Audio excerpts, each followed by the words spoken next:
Can you dig in a little deeper? Like, what is DMT?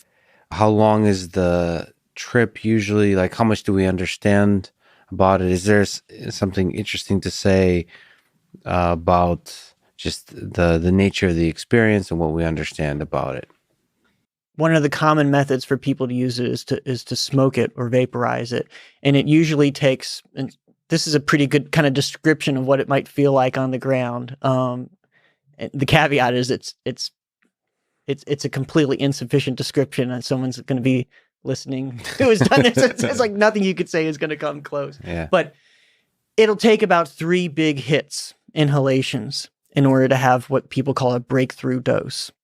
And there's no great definition of that, but basically meaning moving away from, not just having the typical psilocybin or LSD experience where like things are radically different, but you're still basically a person in this reality, to going somewhere else. And so that'll typically take like 3 hits. And this stuff comes on like a freight train. So one takes a hit, and around the time of the first exhalation, so we're talking about a few seconds in, or maybe just, sometime between the first and the second hit, like it'll start to come on. And they're already up to, let's say, what they might get from a 30 milligram or 300 microgram LSD trip, a big trip. They're already there when at the second hit, but their consciousness is geared. This is like acceleration, not speed, to speak of physics. Okay. Yes. It's like those receptors are getting filled like that, and they're going from 0 to 60 in like, Tesla time. Yeah. And at the second hit, again, they're at this, maybe the strongest psychedelic experience they've ever had. And then if they can take that third hit, and some people can't, they're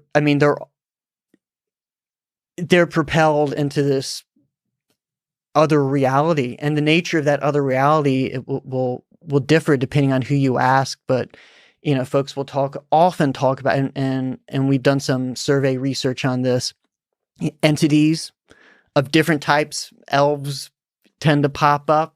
Yeah.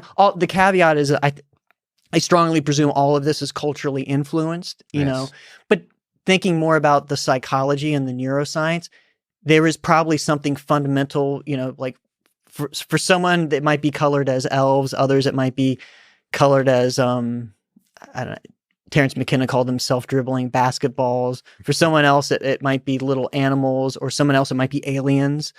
I think that probably is dependent on who they are and what they've been exposed to. But just the fact that one has this sense that they're surrounded by autonomous entities. Right. Intelligent autonomous entities. Right. And people come back with stories that are just astonishing. Like there's communication between these entities, and often they're telling them things that the person says are self-validating, but it seems like it's impossible.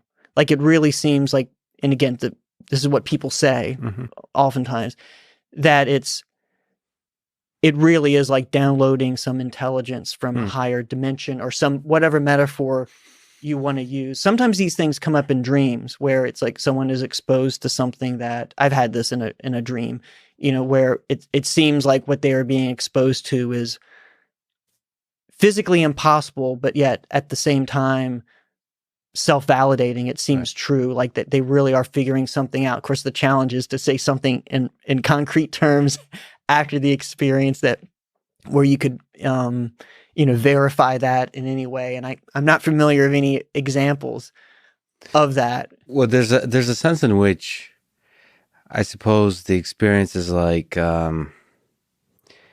you're a limited cognitive creature that knows very little about the world, and here's a chance to communicate with much wiser entities that, in a way that you can't possibly understand, are trying to give you hints of deeper truths. Right? And so there's that kind of sense that you can take something back, but you can't, where our cognition is not capable to fully grasp the truth. We'll just get a kind of sense of it, and somehow that process is mind expanding, that there's a greater truth out there.